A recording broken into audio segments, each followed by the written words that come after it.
Salama daholo androany isika dia ndao raha ho resahana ny toetra aram-pirenena izay misy amin'izao fotoana izao. Ao Antananarivo renivohitra ao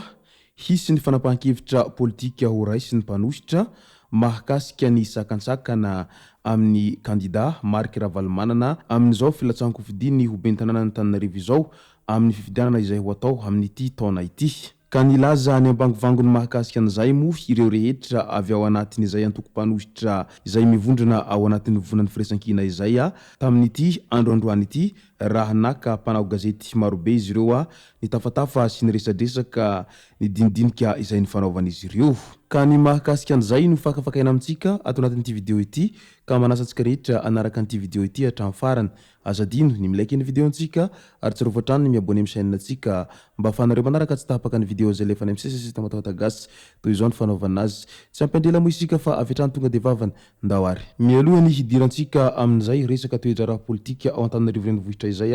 dia ndao aloha hiresana amintsika ireto tsara ho fantatra manaraka ireto. Any amin'ny faritra atsimon'ny nosy iny dia mitaraina mafy dia mafy moa ny mponinany amin'izao fotoana izao noho ny afitsoko ny haintany eo amin'ny fijaliana amin'ny resaka rano fisotro izay. Na dia efa nampanantena aza ny filoham-pirenena taloha ny fanaovana propaganda iny fa hoe efa ao daholy nireo fotodrafitrasa amin'ny fanamboarana ny pipeline mba hamatsy an'ny faritra atsimo iny amin'ny resaka rano izay mba hialana amin'ny tsy fisiany rano matetika izay mampijaly ny mponina izay.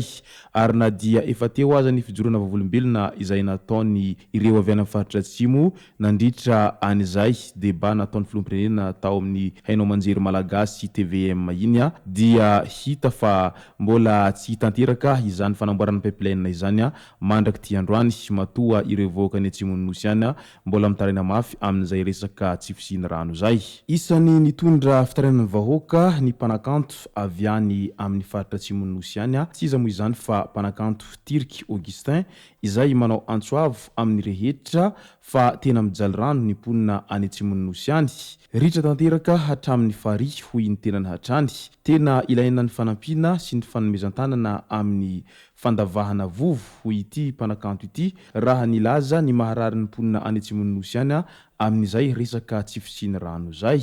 Midika izany fa tena sahirana mafy dia mafy ny vahoaka any atsimon'ny nosy any amin'izao fotoana izao noho ny fitsoka an'izay haintany sy tsy fisiany rano fisotro madio izay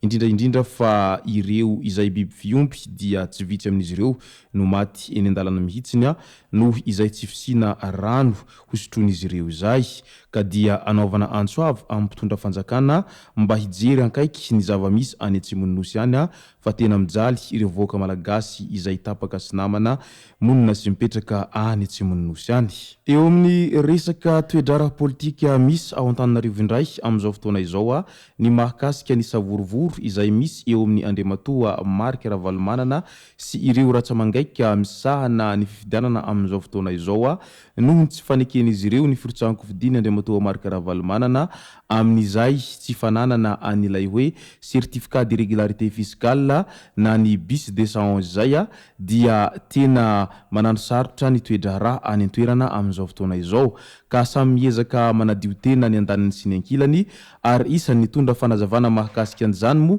ramatoa Lalatiana Rakotondrazafy tao amin'ny pejiny tao nilaza mazava tsara hoe ny marina mitavozavoza dia tsy mahaleo ny ilainga tsara lahatra ka sodea raha hoy izy hatrany ho resy ny ilainga tsara lahatra ilay marina mitavozavoza any fanjakana raha toa ka manaiky an'izay tian'ireo mpanositra hatao hoy izy ny eo anivony OVEC sy ny CENI amin'izay tsy fahafenonana antota taratasy izay fa tokony ho entsitra ianareo ho izy hatrany ary tsy hanaiky hatramin'ny farany araky ny nambarany Lalatendrakondrazafy ihany tao amin'ny pejiny tao. Fa ny indro kely fotsiny hatreto ary miteraka resabe eny anivon'ny fiarahamonina isan-karazany eny indrindra fa eo amin'ireo zay mpanara-baovao ara-politika ny hoe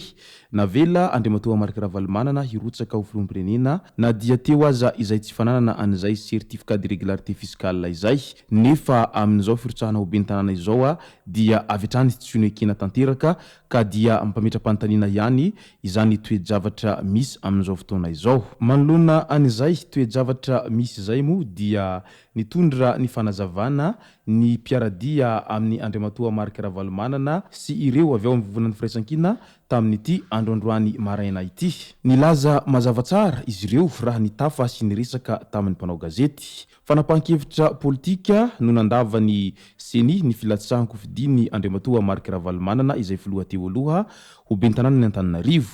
Mitsipaka tanteraka iny fanapahan-kevitra iny ny mpanositra eo anivon'ny vovonan'ny firaisan-kina. Hisy arak'izany ny fanapahan-kevitra politika ho raisina mahakasika izany araky ny fanazavana noentin'izy ireo nanoloana ny mpanao gazety tamin'ity androandroany maraina ity hatrany. Ny tare jeneraly misahana ny hetra ny DGI Germain no tompona andraikitra tamin'izany fanapahan-kevitra izany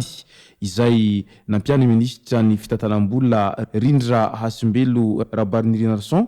Ireo no fanazavana noentiny mpanositra miaraka amin'ny sombam-bahoaka avy ao amin'ny vovonan'ny firaisan-kina izay notarihy ny filoha lefitry ny teny miaram-pirenena sy teny Randrianasolony Yaiko tamin'ity androandroany maraina ity. Hampiakatra ny raharaha eny anivon'ny fitsarana ihany koa ny mpanositra izay manohana ny filoha teo aloha ity. Araky ny fanazavana noentin'izy ireo hatrany dia nilaza ny ambangovangony Andriamatoa sy teny Randrianasolony Yaiko raha nitafa tamin'ireo mpanao gazety izay fa samy nanao an'izay lettre d'engagement izay avokoa ny filoha rehetra izay nirotsaka ho fidina filoham-pirenena farany teo izy fa tsy nisy tsy nanao an'izay raha ny kandida rehetra tamin'ny filoham-pirenena izay nilatsaka tamin'ny fifidianana ho an'i Madagasikara iny ho izy hatrany. Mazava arak'izany fa tena tsy mankasitraka an'izay fanapahan-kevitra izay noraisiny avy eo anivon'ny seni sy ny OVEC izay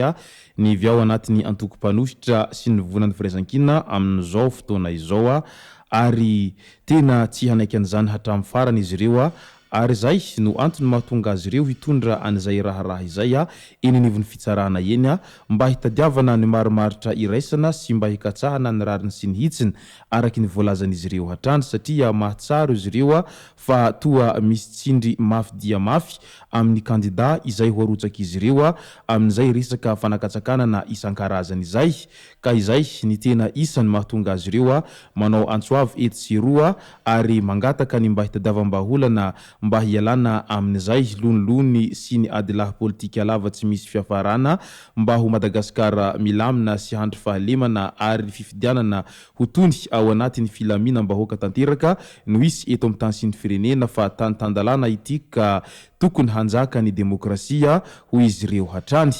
Izay sy zay moa no masaka azona roso tao anatin'ity video ity tomboko lasy tomboko vavy misaotra antsika rehetra nanaraka an'ity video ity hatramin'ny farany. Azadiny milaiky ny video antsika ary tsarovo hatrany ny miabone amin'ny chaîne antsika mba hahafahanareo manaraka tsy tapaka ny video zay lefa any amin'ny sesy tao atagagasy. Tomboko lasy tomboko vavy mankasitraka dia mirary soa.